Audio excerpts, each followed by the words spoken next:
Good morning and Assalamu alaikum. Welcome to Beyond the Levels Hub. And today we are going to discuss a subject of O levels, which is biology. And the code for this subject is 5090. So we'll be going through the paper patterns and how to approach this paper. And then we'll be doing a short review of the syllabus, all the syllabus content and what are the chapters, and the basic review of the chapters as well. So let's start with the paper pattern first. You're supposed to give three papers in your O levels biology exam: paper 1, paper 2, and then you have a choice of either paper 3 or 4. Let's start with P1, paper 1, which is so paper 1 consists of MCQs, and there are 40 of them. Each MCQ obviously consists of 1 mark, so there will be 40 marks in total, and you'll be given a time of 60 minutes or 1 hour in total. 40 MCQs, 40 marks, and the time is 1 hour. Unfortunately, there are no choices. All the questions are compulsory in all the papers. Paper 2, which is the theory paper. This is, known as the major paper. Theory paper, it consists of 80 marks, double than paper 1. There are 6 to 7 questions usually. Each question can be of either 7 marks, or it can go up to 15 marks as well. So there is no limitation, or there is no segregation as that one question is supposed to be of 8 mark or 9 mark or 10 mark. There are variations. Theory paper, 6 to 7 questions, 80 marks in total, and you have the time of 1 hour and 45 minutes. Again, there are no choices. All the questions are compulsory and you are supposed to solve all of them. Diagrams are also very important in paper 2. And then we have the practical skills paper, which is paper 3 and paper 4. You are not supposed to give both of these papers. You have a choice here. You can give either paper 3 or paper 4. And there are also the children preferences obviously, but there are also school preferences. Some schools do not allow their students to give paper 3, so they do not have a choice, unfortunately, and they have to opt for paper 4. But in some schools the students can have a choice. They can give either paper 3 or paper 4, so they practice accordingly. Make sure that you have a clear mindset before your paper. You know whether you are going for paper 3 or paper 4, so you can practice accordingly. Don't rush yourself. You're not supposed to give both of these papers, so please don't practice for both of these papers. You have to give only one of them. So just make your mind early and start practicing for one paper only. Now, what's the difference? These both are practical skills paper. They test your practicality skills, but what's the difference between them? Paper 3 is pure practical paper. Like you'll be given apparatus, you'll be given setups, and then you have to perform your design, your experiment, you have to plan your investigation, and then you have to solve the question paper accordingly. Both of these have 40 marks because obviously you have to give one of them, so they have the same weightage, 40 marks, but the time is different. Since this is the pure practical paper, you have to set up the apparatus, and you have to identify the apparatus, then you have to plan your experiment and investigation. So you have 30 minutes extra. This paper consists of 1 hour 30 minutes, and there are 2 to 3 questions usually. And in paper 4 is alternative to practical. This is not the pure practical paper, but a written form of practical paper. Like you can say that you'll be given a microscope, and then you have to draw the diagrams. You have to identify pictures, diagrams, and what kind of cells are these, what kind of tissues are these. You can be given diagrams to label as well, and then the setup will be drawn on the paper, and from those pictures you have to plan and evaluate the design and experiment, right? So no pure practical skills, but a kind of practicals on paper, you can say, which is why it's called alternative to practical. Both of them have 40 marks each.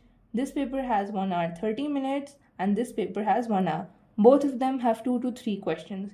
Usually, most of the time there are 2 questions, but I have seen in recent papers that there are 3 questions as well. You can check 2024 summer 2024 papers. There are three questions in each of these papers, paper 3 and paper 4. right? So paper 1 MCQs, paper 2 theory paper, and paper 3 or 4 will be testing your practical skills.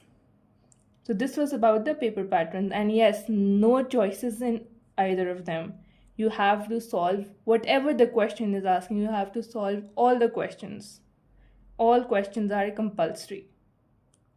There was a time, I think, where in sciences subjects students were given the choice that they can, leave out this question and they can solve whatever they want. But unfortunately, I think it's been quite a few years now that they're not giving choices.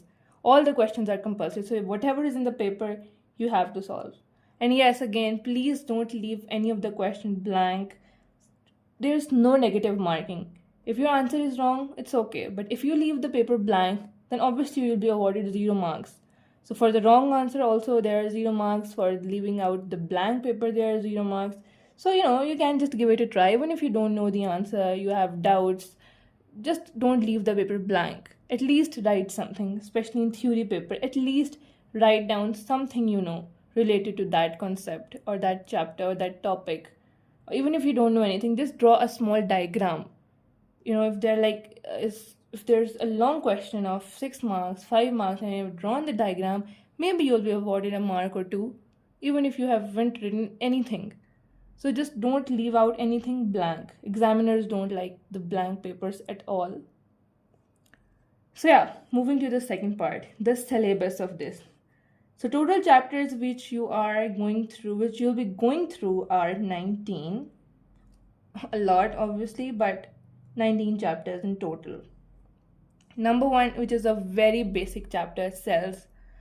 This is, you can say the basic root of all biology, which you'll be studying in O levels and then obviously A levels as well. So this is a very important chapter. It's a must chapter that you should be, having all the clear concepts.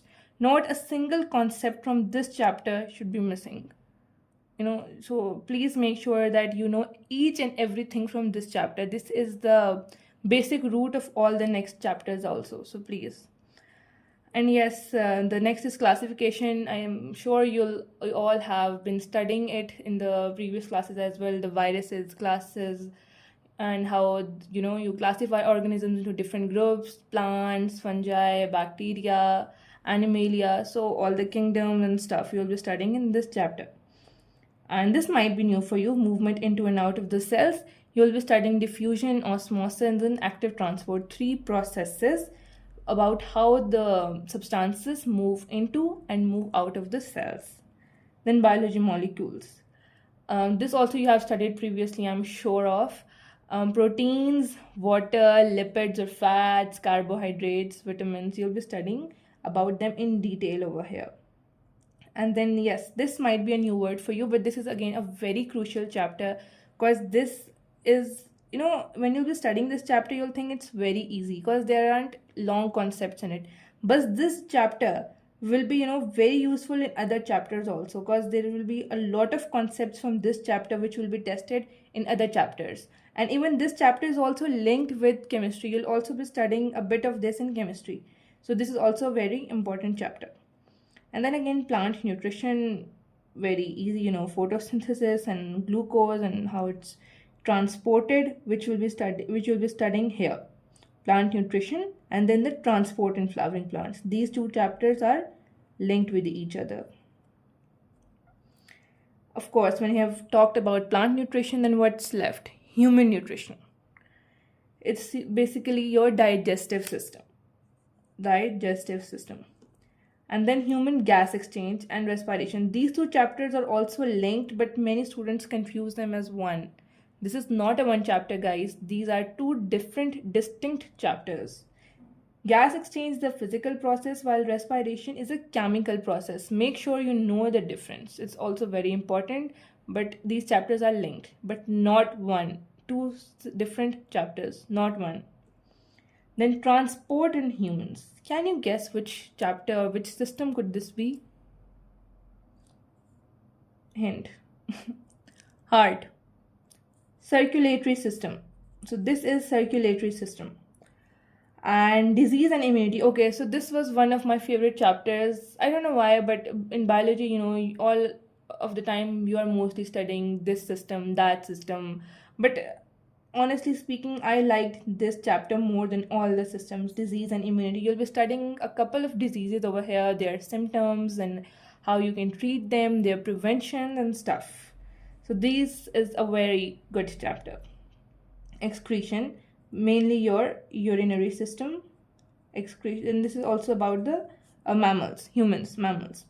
Then coordination and control, and they have not specified in the chapter's name, but this is about the mammals.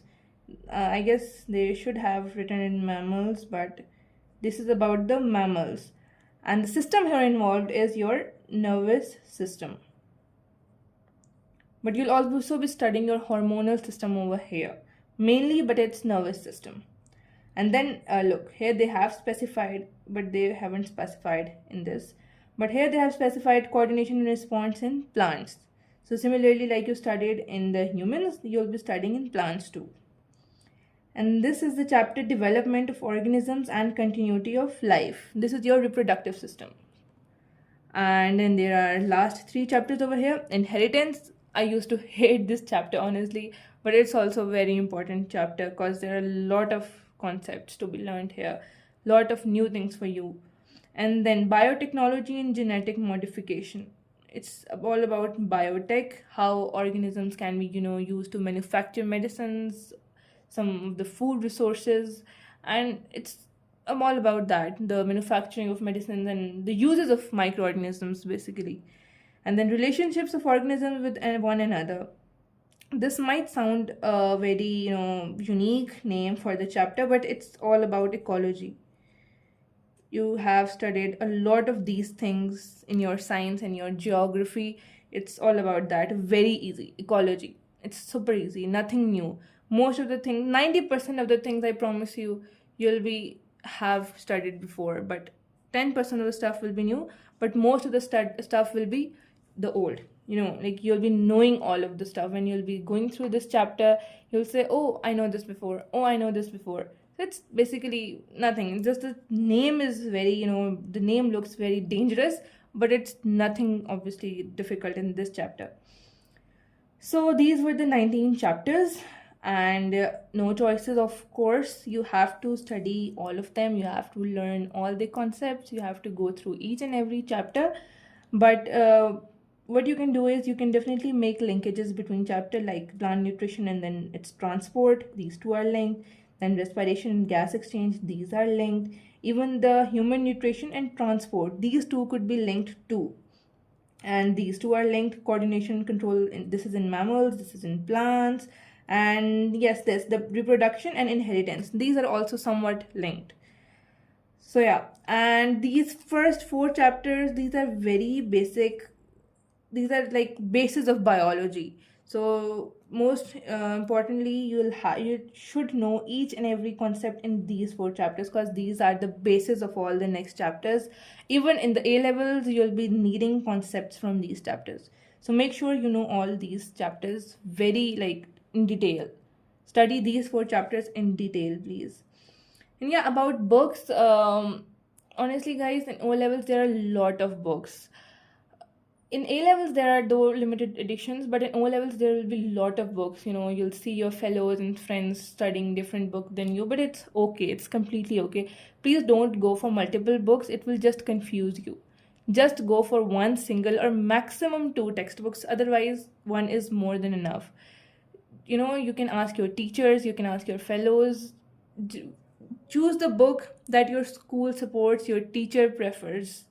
But one book is enough. Please don't go for multiple books. It will just confuse you and nothing else. And yeah, so these are the chapters which are written in your syllabus. In books there you can see some different names, like you can see circulatory system instead of transport in humans. You can see nervous system instead of coordination and control. You can see digestive system instead of human nutrition. So that's completely fine. Make sure that you go through your syllabus one. You can check it out on the official Cambridge website. Just you have to Google Cambridge O levels biology 5090 syllabus, and then check out the latest syllabus. Just go through your syllabus once before starting your chapters. it will help you a lot. You'll know that which point you have to study, which point you have to skip, because in books obviously there are a lot of points which you won't be needing. So, and obviously again there will be a lot of points which you will be needing but they won't be in the books. So yeah, go through your syllabus once before you start the chapters. Study your syllabus in detail before you start these chapters. This will help you a lot. And yeah, so that was it from my side. I hope you understood everything, and will be also making the videos of other subjects too. So yeah, goodbye and Allah Hafiz.